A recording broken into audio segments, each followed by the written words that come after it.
there's automatic charging of certain youth as adults. Youth that are a certain age and commit or are charged with certain crimes, which is very important because it's actually completely inconsistent with the American concept of presumption of innocence.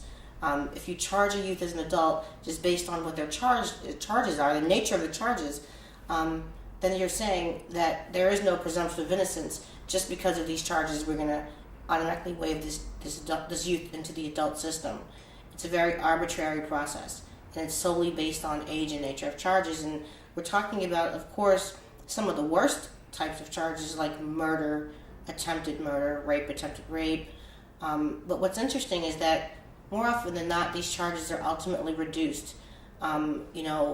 Murders can become reckless endangerment or trespass. Rapes can become low-level sexual offenses or just simple assaults or second-degree assaults. So over 80% of these cases ultimately wind up either resulting in a not guilty verdict or a reduced charge, or the children are transferred back into the juvenile system. So it's kind of this big, huge waste of time and energy and resources to hold them in the adult system. And as recent reports have even shown, when children here are held as adults and they're held at central booking, they're put in horrific situations and conditions, often never recover. Not to digress too much, but very often I'll encounter an adult in the criminal justice system that has a kind of a record of a lot of irrational charges and behavior, committing really silly, foolish crimes, as kind of habitually. And more often than not, when I talk to the family about, what triggered this, like why did this person start? More often than not, they will say, well, when, so-and-so was 15 or 16, he was picked up, he was arrested, he was charged, he was held in adult jail, and he's never been the same. And that's, somewhat anecdotal, but what we know is that it changes children often forever. They're exposed to adults, they're exposed to horrible conditions, they're not able to be educated, they're not able to go on with their normal lives, and it's really a traumatic experience that often children don't recover from, and it often causes recidivism and criminality or further criminal behavior. In contrast to the juvenile system that ostensibly offers programs and resources and treatment where the children need it so that they can actually receive the services that they need to be rehabilitated and to move on into productive adulthood.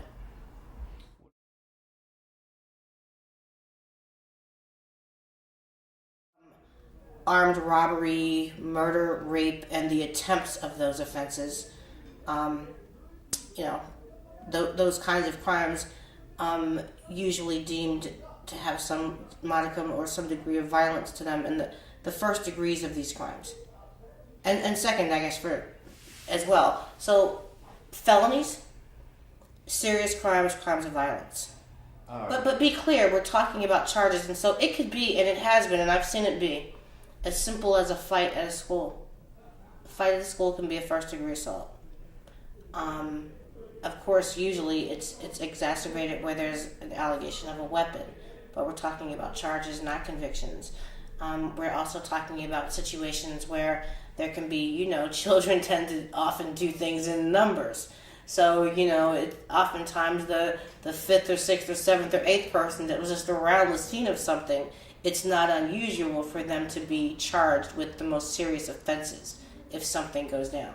So it's to be weeded out later after the damage has been done.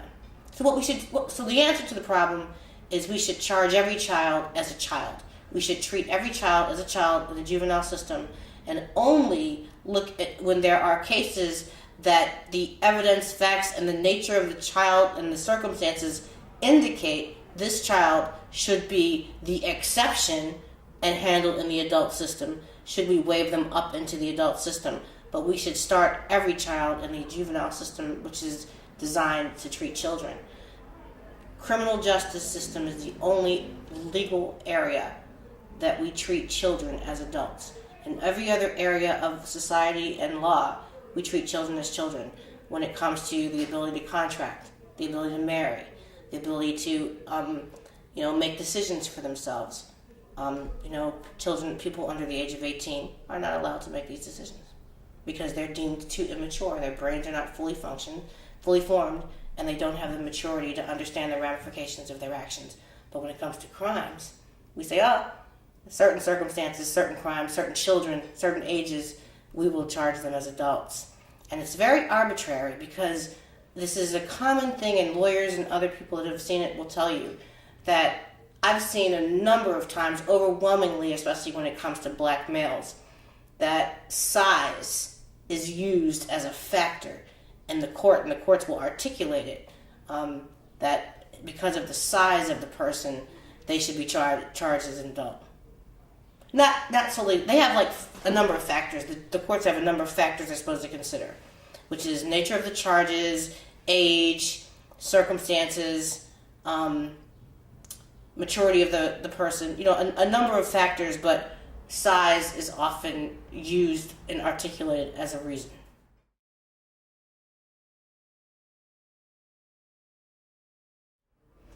Well, racism is the reason for it. And of course, we don't mean that a specific officer or prosecutor or judge is an actual practicing racist. No, it's systemic racism, and it's racism that permeates the criminal justice system that can't be denied. Over the years, there has been this perpetuation of a myth and of a narrative that black youth are likely to be, as we heard recently with during the uprising in the wake of Freddie Gray, often hearing youth referred to as thugs. That they have a propensity for criminality, that they're likely to be involved in the drug trade. And this is not just limited to youth, it's black people generally. There's a lot of disparities throughout the criminal justice system where it's kind of believed, if a little white kid has some marijuana cigarettes in his bag at school, and he's distributing to his friends or handing out to his friends, that, man, we really need to get him to stop that. Let's just, give him some instruction on the dangers of marijuana, not mess with his record, and let him go on. But with a black child is doing it, he's going to be taken down to either central booking or the juvenile justice system, and he's going to be charged as an adult. I mean, he's going to be charged criminally, whether it's juvenile or adult. The point here is, one place that we see it most commonly is in the school system, because you could speak to the juvenile court judges, they will tell you that, there's this huge number of cases that are referred to the juvenile and criminal courts that start at school, that when I was going to school was acting up, and you might stay after class and learn to, sit there and be forced to think about what you did and how to fix your behavior. But now they're being carted off to the criminal system, to jail.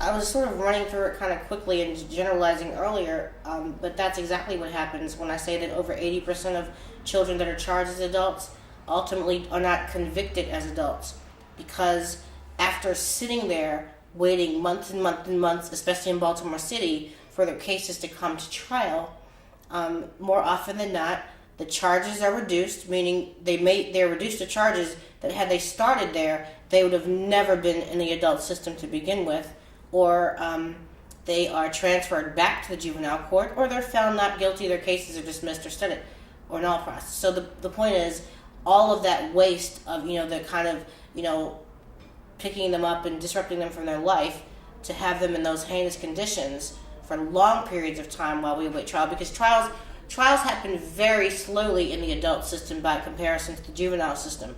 The juvenile system, moves pretty quickly from arraignment to adjudication to disposition, but the adult system for a trial can take 2 years.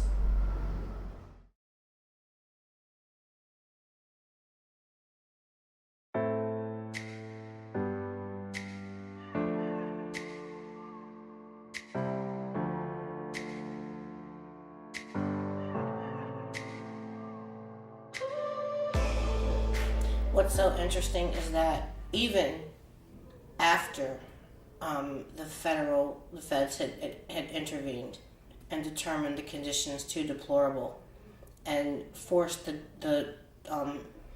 jail system, the detention center, to enter into an agreement to, for the sight and sound separation of youth and some other things to make sure that they complied with the constitutional mandates, federal mandates. We as a state, we still rejected transitioning into a better system. We still continue to do the same thing and work it the same way. And all I can say is just like, I think that the reason is that these children are deemed throwaways. The sad thing is that a large majority of them, and I would say the lion's share that find themselves in this situation, are children that are born, if they're in Baltimore, they probably have lead poisoning between 0 and age 2.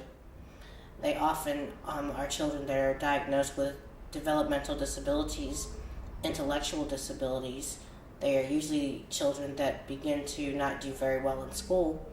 And so, and a lot of those reasons, there are a myriad of reasons. Some of them aren't even in homes with their parents. Some of them are already in the social work system, the DSS system. So, my point is, oftentimes we blame the victim. We create the conditions that create the child, the conditions the child can't thrive in, and then when the child begins to act up or act out, then we're ready to throw them away. And to throw them away is to put them in an adult system, even if it's only for a short amount of time.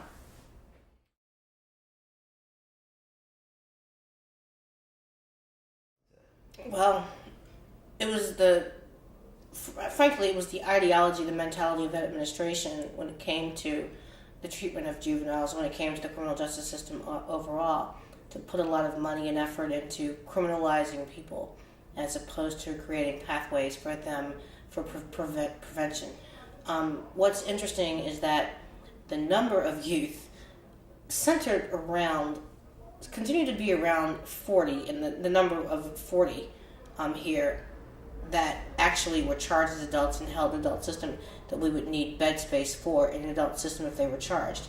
And so I believe the initial proposal for that jail was about 120 beds, which indicates the administration anticipated getting more children into the system, charging them as adults. Build it and they will come. If you build it, you have to fill it. And so that was what was so horrific about that plan. And so, of course, the community and advocates stood up against it. I legislatively stood up against it, calling for a moratorium on the building of a jail, which I think all of these different aspects and elements ultimately resulted in the administration backing off from building the youth jail, the backlash that it will receive in the community, but also the fact that it wasn't cost effective. The fact that every session we heard testimony, even from, agents of the state, that it frankly was not cost effective or reasonable to build the jail based on the enormous cost and the fact that the need was not that great. What was so interesting is even when the people began to protest routinely, and I remember there was one summer where people were showing up in protest to the youth jail, every place that O'Malley was scheduled to speak. And even when we had, hundreds and hundreds of people come out in protest of it on Youth Justice Sunday, right before his re-election, I believe, O'Malley was resistant to that. It was, I don't believe that alone had anything to do with the decision to delay it. Sure, he didn't like going out and have people jumping in his face, especially, let me pick that up. O'Malley really didn't like being confronted in any way by black people about black issues, ever.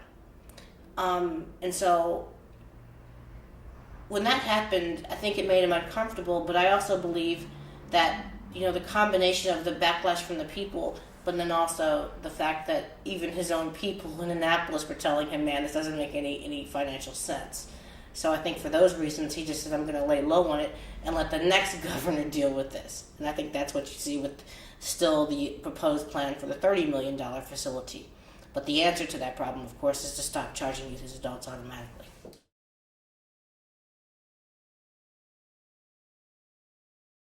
Well, let me be clear. The dysfunctional relationship between police and communities was exacerbated under the O'Malley years, through the O'Malley policy. We now have about 120 people documented that have been killed at the hands of police all across the state. The lion's share of them, I believe about 70 or so in Baltimore City over the last 4 to 5 years. We know that we've paid, millions, hundreds of millions of dollars in lawsuits to settle these cases. This all can be attributed back to, in a certain way, to the O'Malley administration and their complete resistance to smart policing and the belief that the more people that you arrest is going to ultimately cut down crime and make you look good. It was never about cutting crime or uplifting the communities that needed the upliftment. It was always about the numbers and showing that you can be strong on crime. What's so horrific about that is that between 1999 and 2006, 750,000 people were arrested in Baltimore City, and all of these arrests can largely be attributed to Martin O'Malley and his zero-tolerance policy, the clean sweeps, the stat-driven arrests. Well, the devastation is so deep that we may never really fully know the full effect, because the effects are great in many ways. Well, I mean, the first layer of it is that, regular law-abiding people really became, ultimately looking to the police for assistance, became often victimized by police. The story after story that people called the police to report a crime and were treated as criminals and sometimes even arrested, or had people in their families arrested. Clean sweeps resulted in people just being loaded up into paddy wagons, taken to central booking, arrested without charges. These arrests without charges were anywhere between 1/3 and one half of the total number of all arrests every month, every year from 1999 to 2006. And what that means is that people were being arrested for nothing, which is a human rights violation. It's a constitutional rights violation, but it also stamped people with, aside from dehumanizing people, stamped them with criminal records. I led a legislative effort to try to get those automatically expunged at some point. It was watered down, and they do have an ability. They're arrested, they're not charged, they sign a waiver to sue, they can go and have it expunged automatically. That's really a compromise, but I've said it's not an adequate compromise for people. They should have no record, they should have to do nothing and sign nothing, and that's ultimately the fix would be never to illegally arrest anyone.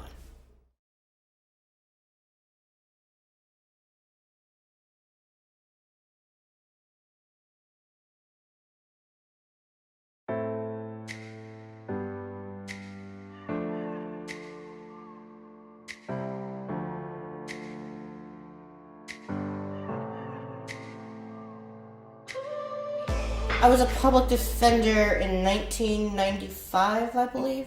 Okay. Well, believe it or not, it was a lot more action-packed, so to speak, back in those days. And what I mean is that you still see a lot of traffic in and out of the courts and the jails, and you still see a lot of open-air drug markets on the streets, but it just seemed like a different time. It just seemed like almost something that I could equate to one of the movies, New Jack City or something.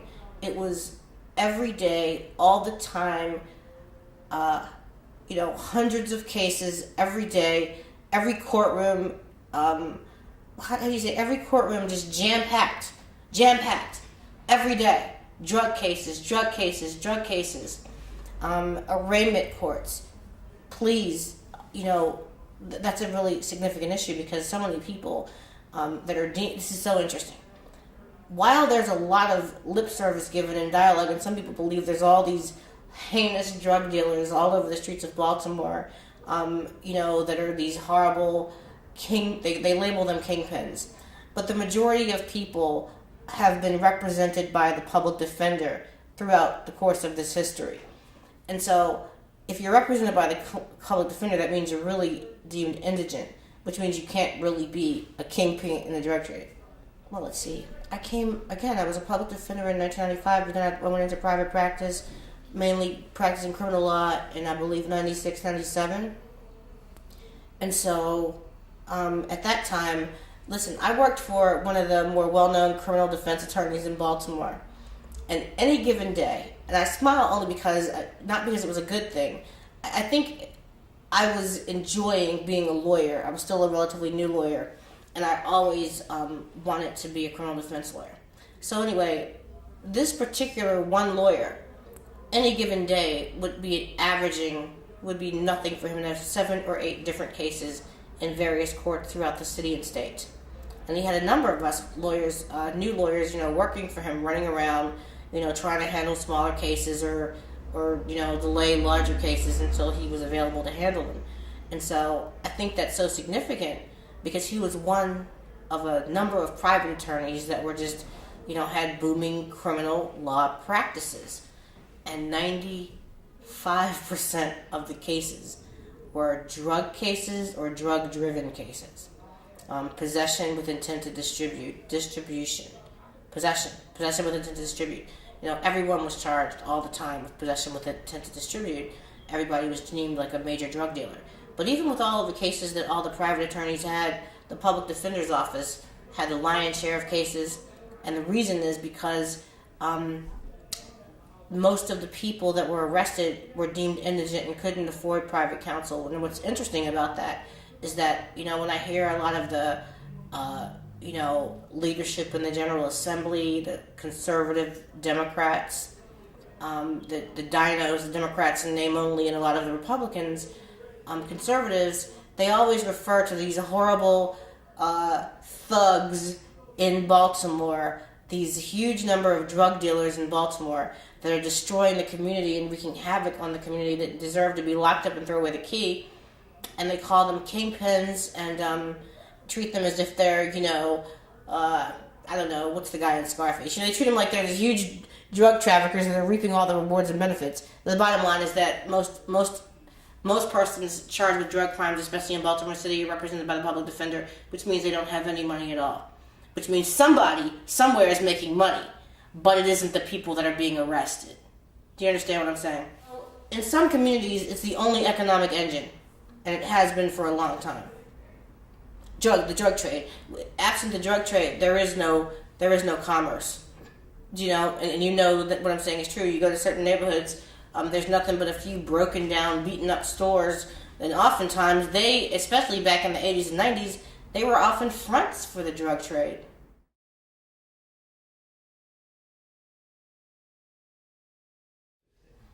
My thoughts are probably a little different than a lot of others, and I know this because I spoke to so many family friends and other colleagues politically at the time.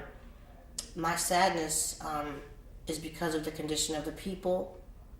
I don't feel sad that people rose up and complained in the only manner that they knew how or could to be heard and to be treated as people that mattered. I'm not happy about any of the crime that took place or anyone that was hurt or anything that was torn up.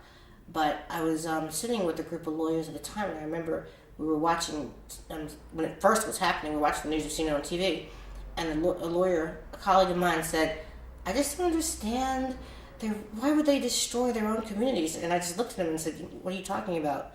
They don't own anything in these communities. They're not destroying anything that they see any value of, because people don't do that. So if they didn't feel like there was something wrong with the setup, something wrong with the existence of this, that they live in the conditions that they do, but other people come in the community, set up shop, make money off of them and their people, and then go home to different conditions, they wouldn't be tearing it up. They're not tearing up their mother and father's stores. They're tearing up people that come in their community as interlopers almost.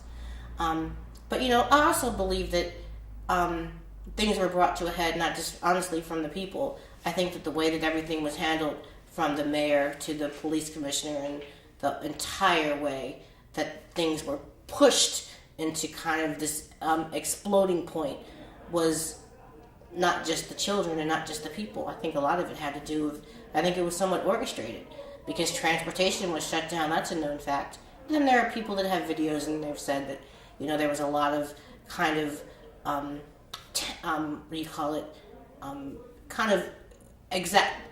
law enforcement initially exacerbating or attempting to bring things to a head.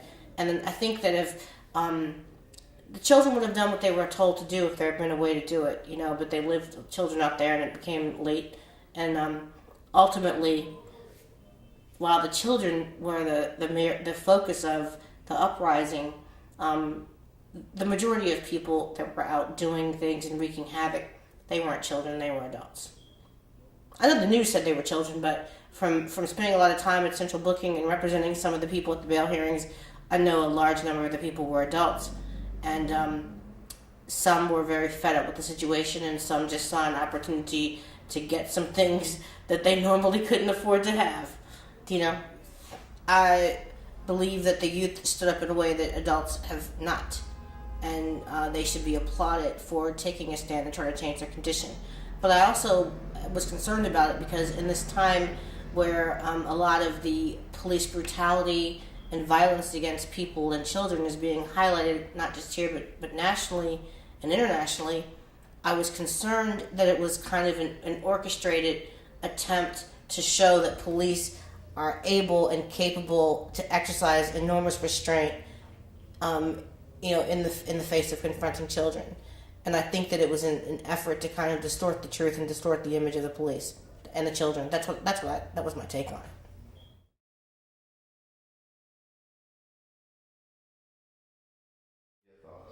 Well, the argument, of course, is that as long as you have this class of children, there has to be a place for them to stay. We know that central booking is not acceptable. The feds have said it's not acceptable, and we know the conditions are deplorable and not fit for youth. The answer to the problem is to stop having that class of children, to cut that class of children down, to stop charging the children as adults, and then accommodate them in the juvenile system. That's the way to stop the youth jail, is to stop creating the class of children that it's designed to meet.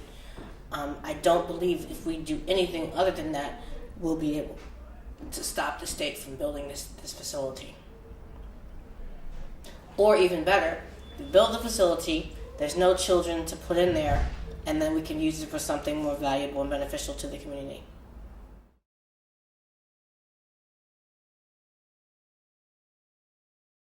I actually believe we're much closer than you may think, and I think that it's possible to happen.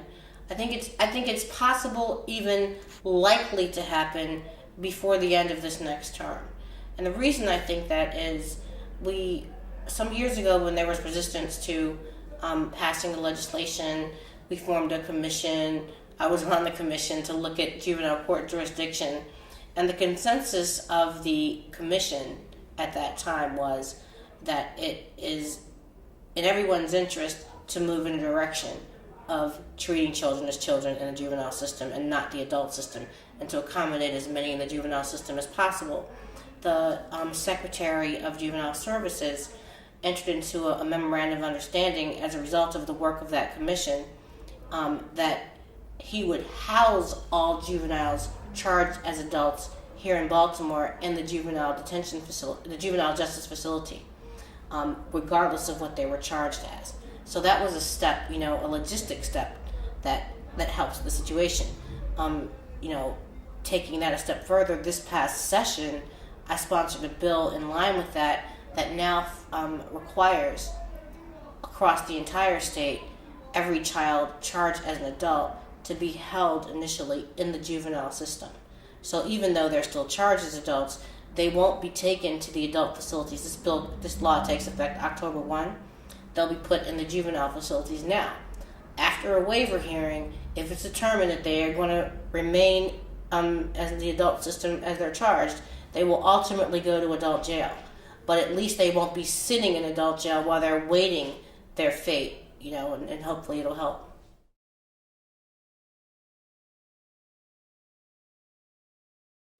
Well, see, that's happening right now. Because of the MOU with the secretary for about 2 years now has been automatically placing all juveniles charged as adults in the juvenile facility here.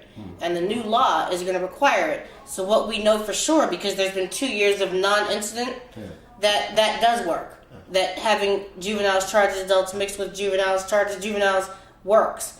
There has not been any problem. And see, the real answer is, here's how what should happen to fix the system, obviate the need for any youth jail. All children should be placed that need detention should be placed in the juvenile facility, charged as adult, charged as juvenile, whatever. But we really need a lot of alternatives to any kind of detention.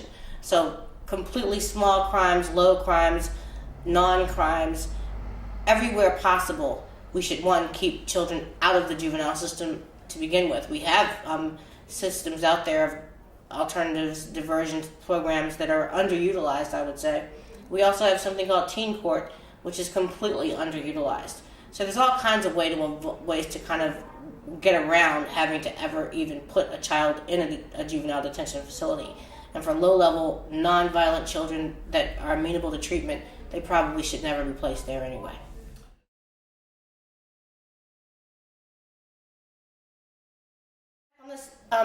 Well, no, I don't believe that any youth should be automatically charged as an adult in the criminal justice system. And the reason I don't think so is because I fundamentally don't believe that we are capable of making decisions at 13, 14, 15, 16, and even 17 that should determine the ultimate fate of our lives. I don't believe that we're capable of understanding the full ramifications of our actions. I don't believe that we are mature enough to have good judgment to keep us out of all kinds of trouble. And I think about the risk taker, the penchant for excitement, how curious I was at those ages. And coming from a strict household, I looked for opportunities to go out and learn and discover things in the streets that I wasn't allowed to do. So again, I thank God that one of the times that my friends coerced me to go and get into a car and maybe go to the park, or skip class and go to the park, or one of those times that I was doing anything that I had no business doing, that a robbery, a murder didn't occur, and I was there and a part of it. That, because my poor judgment was often choosing to hang in the circles of wrong people. Not that I was likely to commit any of those bad crimes, but it certainly is possible that it could have happened and I could have been swallowed up into that system. Let me say this too. What I'm speaking about, and I want to be clear, is that no youth should automatically be charged as adults. And I know that's not your typical based on the nature crime. of the crime. Yeah. Because I do believe, one, in the presumption of innocence, but I also believe in the immaturity of youth. This isn't to say that there aren't some circumstances, as I talked about earlier, some exceptions, where based on the mental state of a child or the maturity level of a child or the heinousness of the child, that a decision shouldn't be made or couldn't be made. They could be waived up and treated as an adult. But for the most part, even if the crime is very heinous, it's usually made from a child that is acting as a child with the mentality of a child and not acting with the same maturity level or brain development as an adult. If you're talking to me about the majority of children in our juvenile justice system, the majority of them in Baltimore City, let me repeat this. The majority of children in our juvenile justice system that act up in class and find themselves in the system have been lead poisoned. This is through no fault of their own, but it is the fault of the political establishment that has never been able to properly balance the interest of these children's lives against the greed of the Property Owners Association in Annapolis. The Property Owners Association always wins. Do you understand what I'm saying? Lead poison is 100% preventable. It could have been abated from every house in Baltimore decades ago, but it still exists, and children still continue to be poisoned, and once they're poisoned, their lives have very little value. They have no ability to reach their full potential or be productive because the brain damage is permanent. And they always act out. They always have these mental disabilities as a result of the lead poisoning. So, no, I blame the system before I would blame the victim, the child, in those situations.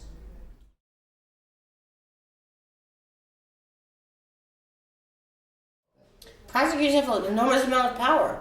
I mean, they make decisions of what to charge and whether to charge. They make decisions about, every aspect of whether, well, I think that's a huge one, whether a case will even be prosecuted. They also make the decision about, they also argue the cases of waiver to whether a child should be, they always oppose reverse waiver of, moving a child back down to the juvenile system, and they often make those initial determinations that the child should be charged as an adult. So it's a huge amount of power. Is all I can say. And they've fallen into this whole mentality of get tough on crime, and of course prosecutors are rated based on their prosecutions, and so that's their motivating force. There's not a whole lot of incentive for them to not prosecute or work out alternatives to incarceration. And you're talking about so many people that are unrepresented and underrepresented.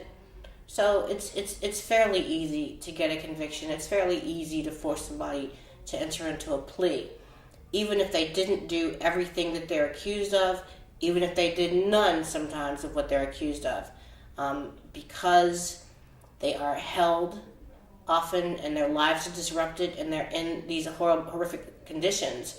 Very easy to get somebody to plea. I can personally speak, and you can ask any lawyer in Baltimore or across the state or across the nation. When people are held in jail awaiting trial, they start out very, very determined to prove their innocence. But when they can't get out because either their bail is too high for them to meet or they have no bail, and they sit there week after week, month after month, and in Baltimore City again, 7 to 8 months to 2 years to come to trial for serious cases, the norm. As you can always see it, as more time goes on, their determination to prove their innocence becomes their determination to get released, to just go back to life, to just take something if they can get out back on the street, to take a little bit of time or take a long period of probation, take anything they can take just to get out. It's no longer an issue of wanting to prove my innocence or make the state prove the case. It's all about, hey, I'll take something, I'll take anything, I just want to get out of jail. And that is a very common thing that happens.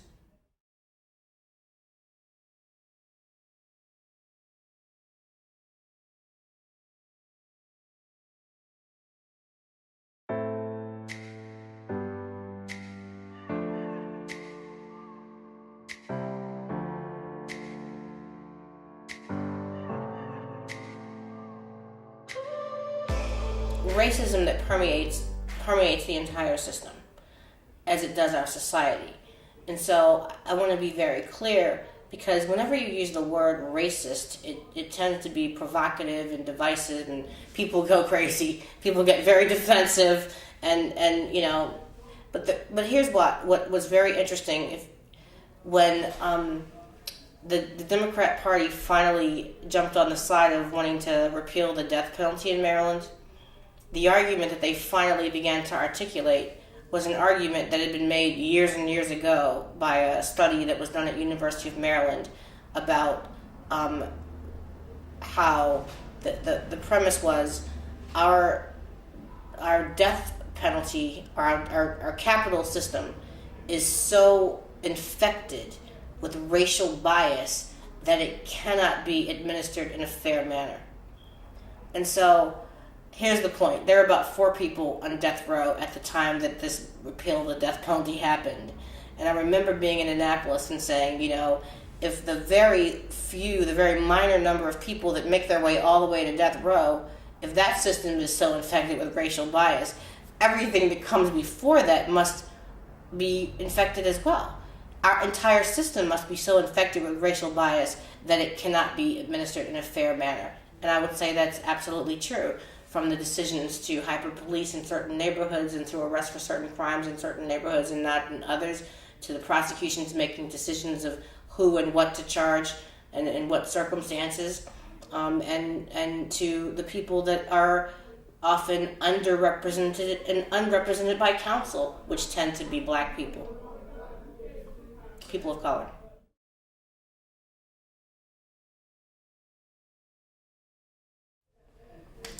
Criminal justice reform looks like this. Go after the real criminals. Some people say legalize drugs, legalize all drugs. I don't know. Believe it or not, I don't know that I've ever fully bought into that. What I want to see is the most serious offenders that have a true malicious purpose of nothing but greed, no matter how much harm it causes. I want to see those people pursued.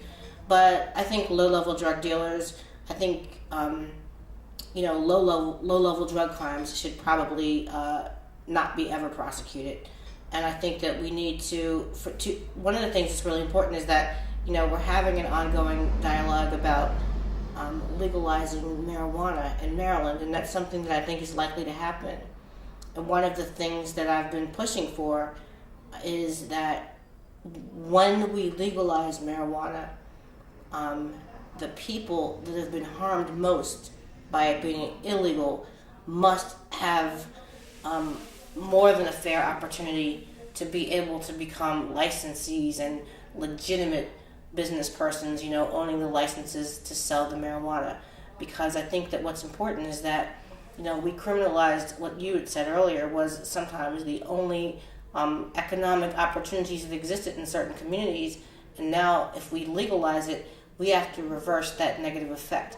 We have to create opportunities of entrepreneurship for the legalized drug trade. And I know that might sound bad, like it's immoral or something. I'm not talking about morals here, but I'm talking about economic opportunities.